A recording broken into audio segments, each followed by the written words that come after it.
افغانستان کے موجودہ حالات پر بات کرنے کے لیے ہمارے ساتھ جڑ رہے ہیں افراسیاب خٹک صاحب، جو پاکستان میں سینیٹر رہ چکے ہیں۔ بہت بہت شکریہ آج تک اور دنیا تک کے ساتھ جڑنے کے لیے۔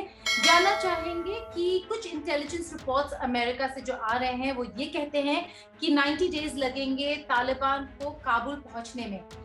آپ کے مطابق کیا 90 ڈیز لگیں گے، 90 دن لگیں گے، یا پھر کچھ دنوں میں ہم طالبان کو کابل میں دیکھنے والے ہیں؟ افغانستان میں فوجی صورتحال خاصی غیر یقینی ہے۔ جس تیزی سے افغانستان کے مختلف صوبوں میں سچویشن بدلی ہے، اس سے تھوڑا سا یہ لگ رہا ہے کہ اس کے لیے پیش گوئی کرنا مشکل ہے، لیکن یہ ہے کہ صورتحال اچھی خاصی انسرٹن ہے اور کوئی بھی شکل اختیار کر سکتی ہے۔ میرے خیال میں دنیا کو توجہ دینی چاہیے اور جلدی اس کے بارے میں کوئی سیاسی راستہ ڈھونڈنا چاہیے، اس سے پہلے کہ یہ بحران اور زیادہ گہرا ہو جائے۔ 15 پروونشل کیپٹلز اب آلریڈی طالبان کے انڈر ہے۔ لاسٹ رپورٹ جو میں نے دیکھا، لگتا نہیں ہے کہ طالبان رکنے والا ہے۔ نیگوشیٹنگ ٹیبل میں کچھ باتیں ہوتی ہیں، لیکن کسی بھی سائیڈ نے گنز نہیں چھوڑے۔ طالبان اتنا طاقتور کیسے ہو گیا؟ کیا وہ کسی اسٹیٹ سپورٹ، یعنی کہ کیا پاکستان کے سپورٹ، پاکستان اسٹیبلشمنٹ کے سپورٹ کے بغیر وہ اتنا اسٹرانگ ہو سکتا تھا؟ دیکھیں جی، یہ تو بالکل ایک کامن سینس کی بات ہے کہ کوئی بھی انسرجنٹ گروہ، کوئی بھی شورش کرنے والا گروہ اتنا طاقتور نہیں ہو سکتا کہ وہ 21 سال تک انسرجنسی شورش برپا کیے رکھے اور اس کے بعد پھر سارے افغانستان میں 34 صوبوں میں ایک ساتھ فوجی کارروائی کر سکے، اس کو کوآرڈینیٹ کر سکے۔ ظاہر ہے کہ یہ تو پروفیشنل اس کے گائیڈنس کے بغیر تو نہیں ہو سکتی نا۔ تو یہ تو ظاہر ہے کہ پاکستان کے وہ سب سے زیادہ قریبی اتحادی ہیں، اور لیکن یہ دیکھیے کہ یہ جو عام افغان ہیں ان کے اندر بڑی تشویش ہے۔ یہ دیکھیے نا، یہ 1994 والے طالبان نہیں ہیں، اس معنی میں کہ اس وقت طالبان کے بارے میں لوگ جانتے نہیں تھے۔ اس وقت یہ خیال تھا کہ یہ جو وار لارڈز نے افغانستان میں قیاس شروع کیا تھا، انتشار تھا، اس کو روکنے کے لیے آئے ہیں، اس کی روک تھام کے لیے آئے ہیں۔ اور اس وقت یہ کہتے تھے کہ ان کو اقتدار میں بھی دلچسپی نہیں، پاور میں دلچسپی نہیں ہے، اور یہ اس بات کو بیگ رکھتے تھے کہ کیا ظاہر شاہ اقتدار لے گا جب طالبان افغانستان پہ چھا جائیں گے۔ تو یہ کہتے تھے دیکھیں گے۔ ایسی اب تو یہ ہے کہ یہ ایک اسٹیٹ سسٹم کو گرا رہے ہیں، ایک آرڈر کو گرا رہے ہیں، اور ایک ریاست یا اسٹیٹ کے نیچے ملک کو نان اسٹیٹ ملک بنا رہے ہیں، وہاں اسٹیٹ سسٹم کو ڈھا رہے ہیں۔ تو یہ تو تشویش بہت لازمی ہے 21ویں صدی میں بغیر ریاست کے ہونا۔ یہ بہت تشویشناک بات ہے ان لوگوں کے لیے، اور میں سمجھتا ہوں کہ ساری دنیا کے لیے، اس ریجن کے لیے بھی یہ تشویشناک ہونی چاہیے۔ کئی سارے میٹنگز ہو رہے ہیں افراسیاب صاحب، اگر دیکھیں چاہے وہ امریکہ لیڈ ہو، چاہے وہ روس لیڈ ہو، چاہے وہ ایکسٹینڈڈ ٹرائیکا ہو، یا پھر اب قطر والے میٹنگز، لیکن آؤٹ کم اگر دیکھیں تو ان آؤٹ کمز میں کچھ ایسا نظر نہیں آتا جہاں پہ تھوڑا کانفیڈنس ہو کہ شاید طالبان کو روک سکے گا۔ جی، اصل میں اس موجودہ صورتحال پر اگر آپ دیکھیں تو اس کا کانٹیکسٹ یہ ہے کہ اس میں امریکہ جو ہے وہ مین پلیئر رہا ہے، پاکستان اس کے ساتھ مل کے کام کرتا رہا ہے۔ پاکستان کی تو اپنی پرماننٹ ایک رول رہا ہے افغانستان میں، امریکہ سے پہلے بھی۔ تو اس میں یہ ہے کہ ان دونوں کا دیکھیں تو امریکہ میرے خیال میں جو اس نے کیا تھا شروع میں ایک ریپبلک بنانے کا افغانستان میں، اس کا یہ خیال تھا کہ یہ جو سینٹرل ایشیا میں اور چین میں جو اتھارٹیرین سسٹمز ہیں ان کے لیے ایک الٹرنیٹیو ہو جائے گا، ایک میگنیٹک پل بن جائے گا وغیرہ وغیرہ۔ لیکن میرا خیال ہے کہ ایک تو افغانستان میں ان کو دلچسپی نہیں رہی، پھر 2008 میں جو دنیا میں ریسیشن آیا، اکنامک کرائسس آیا، جس میں چین ایک طرح سے ایک استحکام کا جزیرہ بن گیا تھا، اور چین ابھرا ایک بڑی طاقت کے طور پر، ایک اکنامک پاور، اور چین نے بیلٹ اینڈ روڈ کا پروجیکٹ کا اعلان کیا۔ تو اس کو دیکھ کے امریکہ نے میرا خیال اپنی اسٹریٹجی بدلی ہے۔ اب وہ طالبان کو انجیکٹ کرنا چاہتے ہیں افغانستان میں، اور وہ چاہتے ہیں کہ سینٹرل ایشیا اور چین کو یہ جو اسلامسٹ ہیں، ریڈیکل اسلامسٹ، ان کے ذریعے ان کو ڈیسٹیبلائز کرے۔ تو اس لیے میں سمجھتا ہوں کہ یہ ایک بڑے کھیل کا حصہ ہے، اور باقی کھلاڑی جو ہیں وہ دیکھ رہے ہیں، خطرہ محسوس کر رہے ہیں، لیکن کسی کا بس اس وقت نہیں ہے کہ وہ مداخلت کرے۔ بڑی انفارچونیٹ بات ہے کہ اگر لارجر پکچر دیکھیں تو امریکہ طالبان سے آج بات کرنے کو تیار ہے۔ क्योंकि वो चीन को कहीं ना कहीं दूर रखना चाहता है।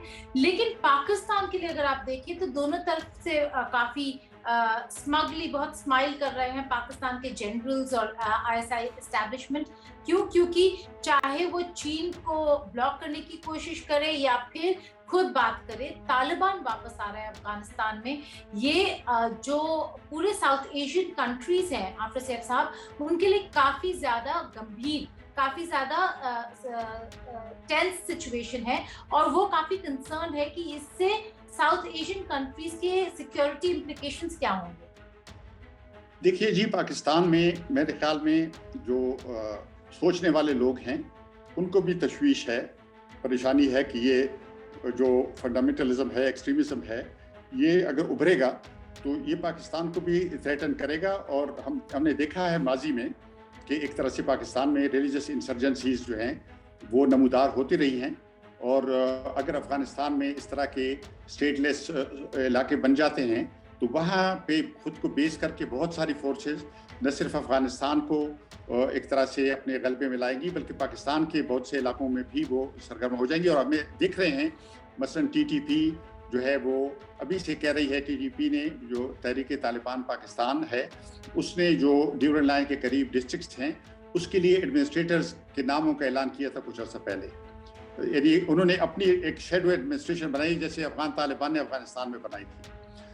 और वो उनकी सरगर्मियां बड़ी हैं, पिछले चंद महीनों में बहुत बड़ी हैं। और हम ये जो पश्तून सियासतदान हैं या इंटेलेक्चुअल्स हैं या जर्नलिस्ट हैं वो कहते रहे हैं कि हमें वार्न करते रहे हैं कि ये लोग जमा हो रहे हैं। तो ये इंस्टेबिलिटी यहाँ भी आएगी। और खुसूसन पाकिस्तान में जब हमारे सियासी लीडर कहते हैं या फौजी लीडर में से भी बात कहते हैं कि जियो इकनॉमिक पाकिस्तान करना चाहता है, तो जियो इकनॉमिक और तालिबान एक साथ नहीं हो सकते, इनमें से एक करना होगा, या तालिबान या जियो इकनॉमिक। देखिए ना, अब देखें अफगानिस्तान के 3 पड़ोसी और हैं। अब देखें उज़्बेकिस्तान से ट्रेन आई है, बाजार शरीफ के अंदर ट्रेन आती है। ईरान की ट्रेन जो है वो हिरात के सूबे के अंदर आती है। तुर्कमेनिस्तान की ट्रेन जो है वो बॉर्डर तक आ गई है। हमारे यहाँ से कोई ट्रेन नहीं जाती, इसलिए कि प्रायोरिटी ये नहीं थी, तालिबानाइजेशन प्रायोरिटी थी। लेकिन आप देखें जब तालिबान की हुकूमत गिर गई तो पाकिस्तान के लिए कितना इक्तिसादी फ़ायदा हुआ। अब यानी जब हमद करज़ाई साहब की हुकूमत थी और अशरफ गनी की पहले हुकूमत के दौरान $3 अरब यानी $3 बिलियन की ट्रेड थी और पाकिस्तान के फ़ायदे में थी। और इससे आगे सेंट्रल एशिया में ट्रेड हो सकती थी। तो यानी ये तालिबानाइजेशन जो है ये तो पाकिस्तान के बेस्ट इंटरेस्ट में नहीं है। लेकिन बदकिस्मती से ये बाज़ लोग जो हैं गलत सोचते हैं और मैं समझता हूँ उनकी पॉलिसी ने पाकिस्तान को भी बहुत नुकसान पहुंचाया है। अफगानिस्तान के अलावा पाकिस्तान के लिए भी अच्छा नहीं रहा। बहुत इंपॉर्टेंट बात कही आपने कहा कि ट्रेन्स कनेक्टिविटी अफगानिस्तान के अपने बाकी सारे नेबर्स के साथ है, पाकिस्तान को छोड़ के। और तालिबान के वापस आने का मतलब होगा कि जिस दौर से अफगानिस्तान गुजरा था तालिबान के अंडर, बहुत खौफनाक दौर था, वो दौर शायद वापस आ सकता है। हम लोगों की बात ना करें, अगर बस विमेन मतलब वहाँ की महिलाओं की, वहाँ के लड़कियों की बात करें तो उनके लिए जो सबसे बड़ा डर है तालिबान के लौटने का कि उनकी सिक्योरिटी का क्या होगा, उनके फ्यूचर का क्या होगा और उनके फ्रीडम का क्या होगा। बिल्कुल, लाखों बल्कि मिलियनों अफगान जो हैं वो बगैर रियासत के तहफ़्फ़ुज़ के रह गए हैं। स्टेट प्रोटेक्शन उनको अब हासिल नहीं है। ये देखना 21वीं सदी में अब बगैर स्टेट के रहना ऐसे है जैसे बगैर दरवाजे के घर हो या बगैर छत के कमरे के अंदर आप रह रहे हो। ये तो नहीं हो सकता ना। तो बहुत सारी चीज़ें हो रही हैं अफगानिस्तान में, बड़ी वायलेशंस हो रही हैं इंसानी हकूक़ की। और बहुत सारी आपने जैसे कहा औरतों के लिए चैलेंजेस हैं। मोबिलिटी तो उनकी एकदम रोक दी गई है। उनके एजुकेशन का मसला जो है वो खटाई में पड़ गया है। इसी तरह से आप देखिए जो रिलीजियस माइनॉरिटीज़ हैं उनके लिए थ्रेट्स हैं। और इसके अलावा जैसे मैंने कहा high handedness, plundering of the houses, एक तरह से घरों को लूट मची हुई है। तो ये चीज़ें सारी हो रही हैं और बदकिस्मती से दुनिया ने पीठ की हुई है। दुनिया ने कोई दिलचस्पी नहीं दिखाई। अक़वाम मुत्तहिदा UN किधर है? यानी उनको चाहिए था कि एक सिक्योरिटी काउंसिल की एक इमरजेंसी मीटिंग होती और UN के ह्यूमन राइट्स के इदारे कहाँ हैं? रेड क्रॉस और ह्यूमैनिटेरियन दूसरे इदारे जो IDPs हैं, जो बड़े शहरों में आए हैं, उमड़ आए हैं। अफरसेब साहब, ये ही वो वक्त था जब इंटरनेशनल कम्युनिटी को फोर्सेस भेजने चाहिए थे, ना कि हटाने चाहिए थे, क्योंकि अगर आप देख रहे हैं और आप अनाउंस कर रहे हैं, अमेरिका की बात करती हूँ, आप अनाउंस कर रहे हैं कि नहीं हम 300 3000 और भेजेंगे, 1000 हम कतर में रखेंगे, तो अब इंतजार किस चीज का है कि काबुल गिरे उसके बाद जाएगा अमेरिका अंदर? ये देखिए, अमेरिका की मनसूबबंदी में मायोपिया आप देखें, यानी जो उनकी फार साइट नहीं है, उसका इससे एक्सपोज हो गए कि वो अपनी फौज अभी ले गए हैं वापस, और फिर वापस अभी उसको ला रहे हैं। तो आपको हाँ। ये पता नहीं था।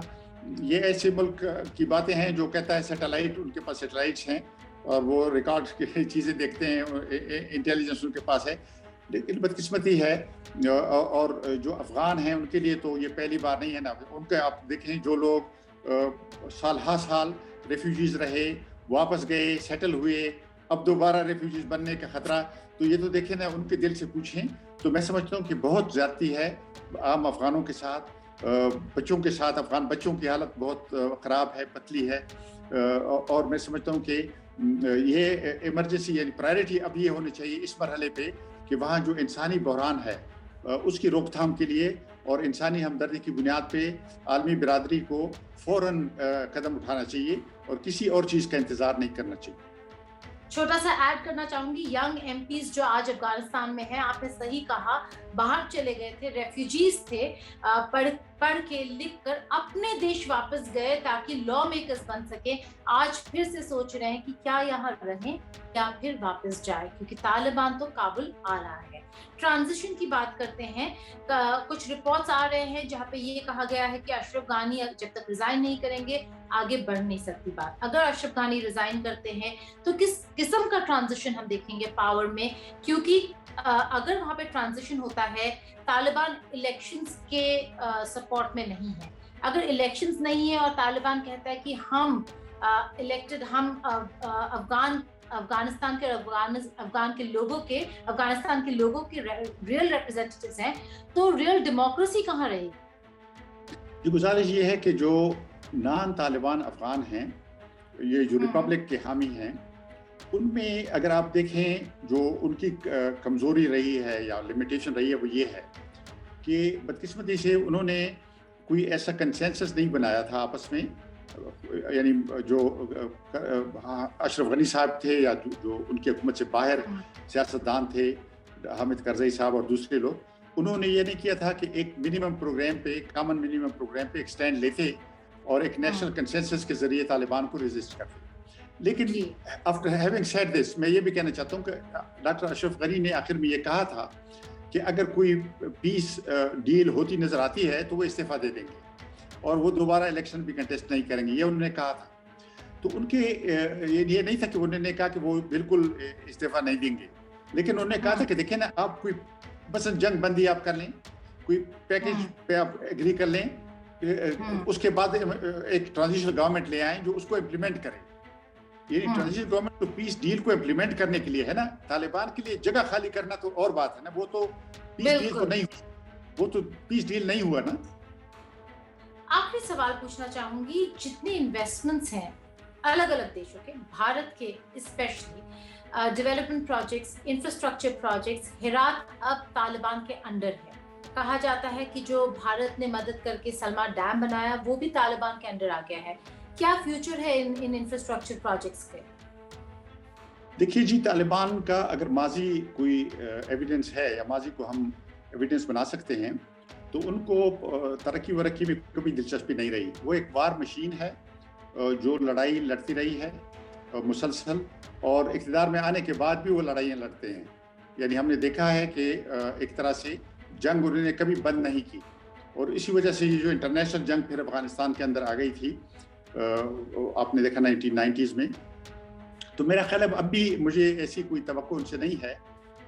मेरा ये ख्याल है कि ये जो तरक्याती चीज़ें हैं इसका फ्यूचर खासा ब्लीक है, लेकिन ये दुनिया की जिम्मेदारी भी बनती है कि वो अफ़गान लोगों की मदद को आए और कम से कम एक सियासी हल के लिए और जो अफ़गानों के बुनियादी हुकूक हैं, राइट्स हैं, उसके लिए यकजहती दिखाए, सॉलिडेरिटी अफ़गानिस्तान के साथ ज़रूर दिखाए और अफ़गानों को अकेला न छोड़े।